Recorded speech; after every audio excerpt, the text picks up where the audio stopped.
show. All right, we're here with Michael Kors, Bianca. Sorry. If you know Bianca, good gosh, I don't know how Gary does it with Michael Kors. Everything, but it's cool. But I'm going to teach you a lesson from it. So I have here, I'm holding this jacket because it's Michael Kors. And the truth is would I have looked at this if it didn't have this MK? Probably not, but I did. But my husband picked that out.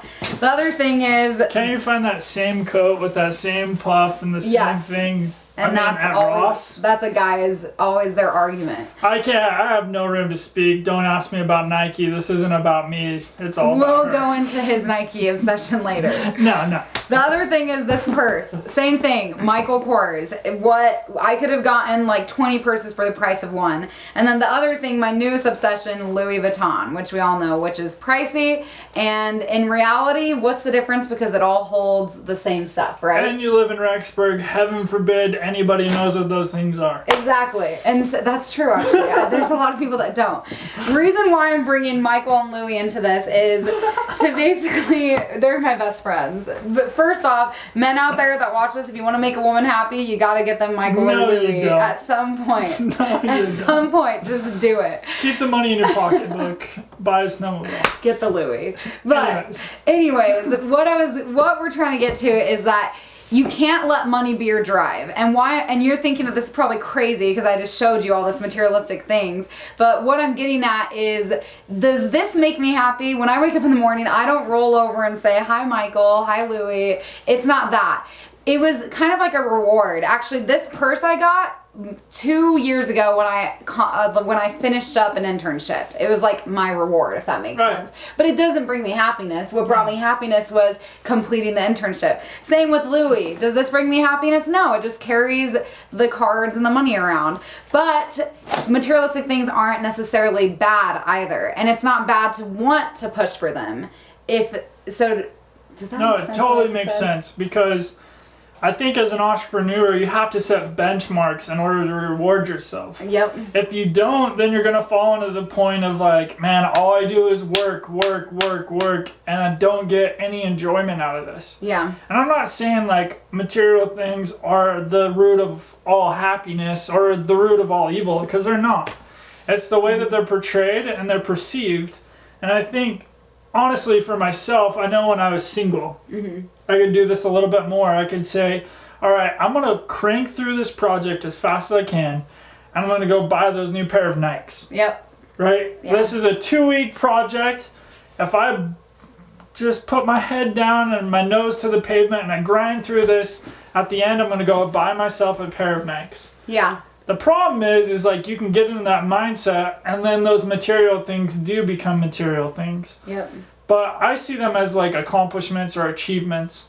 And that's a hard thing for people to understand unless you are an entrepreneur, because we get that. Yeah. Like, I'm going to go work all summer long with weddings and all these other different shoots. And at the end of it, I'm going to be like, okay, let's go on a dope trip. Yeah. Right? Exactly. And our 9-to-5 buddies, sorry, don't mean to rip on you. It's okay, Garrett, I understand. I'm just playing, that was probably rude. But all of you guys sit here and you put like aside from your paycheck like a percentage into your savings account. We're doing the exact same thing, it's just a little bit different. Yeah. Right? No, yeah. And what he's saying too is what, for example, one thing that I know about Tyler is that he branded himself like his clothing. Now, correct me if I'm wrong. Yeah. I think you matched your hats with your. I remember. I was known as like the tall kid that matched his hat with his shoes and his shirt. Yeah. And it was just like, dude, he's wearing purple today. Like, it was. I remember. It was not a good pickup line. Let's just put it out there. But I'm assuming that whenever you like got something done, you went and bought something, or I don't know. You tell me, how did that go? Why did you brand yourself that way? I'm obsessed with color. I'm obsessed with Nike, and I'm obsessed with a lot of fashion. I'll never tell anybody that. Yeah. America's Next Top Model. Let's not talk about that. Anyways, no, I liked being associated with something. Yeah. Because I love, this sounds like arrogant, but I'm not trying to be. I love when you walk into a room and someone knows who you are. You don't have to go through all the BS or like the get to know tos. Like, where are you from? What are you doing? Da da da. I'm tired of that. Yeah. I'm 28 years old, so I'm a little older, and I've been a super senior up on BYU Idaho campus, and it was just nice to know you're the guy that matches all his hats. Yeah. With the shoes. Yep. Cool, we broke the ice, now let's talk. Yeah. And that's kind of what I like to do, and you see that a lot with a lot of successful people is they have something unique, and they just push it. Yeah.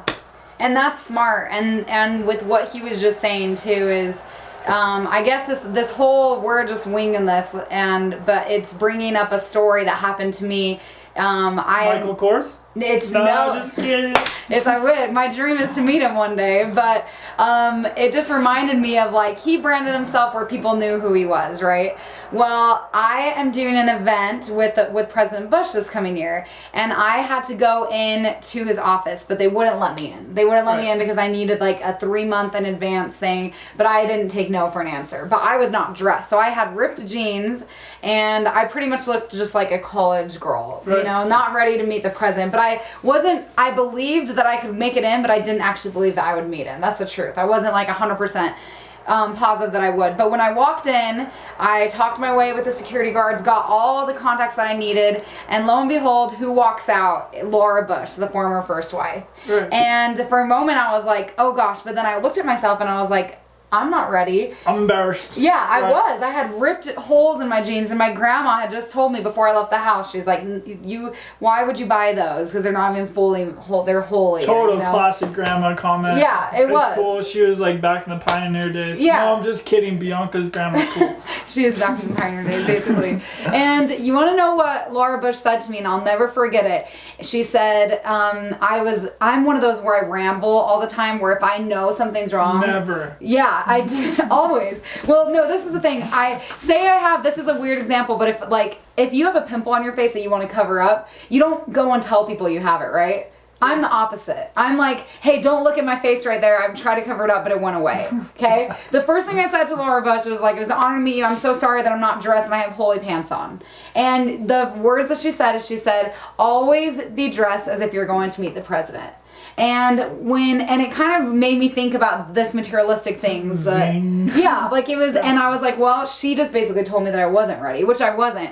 And why I go for Michael or Louis and everything, like, do you need these brands? No, but it's kind of like his Nike obsession is kind of like my Michael obsession, where it's a brand that is good quality that I want, just like Nike's great quality, and I want to kind of be branded that way. And who knows, I actually do know that President Obama does have a suit from Michael Kors.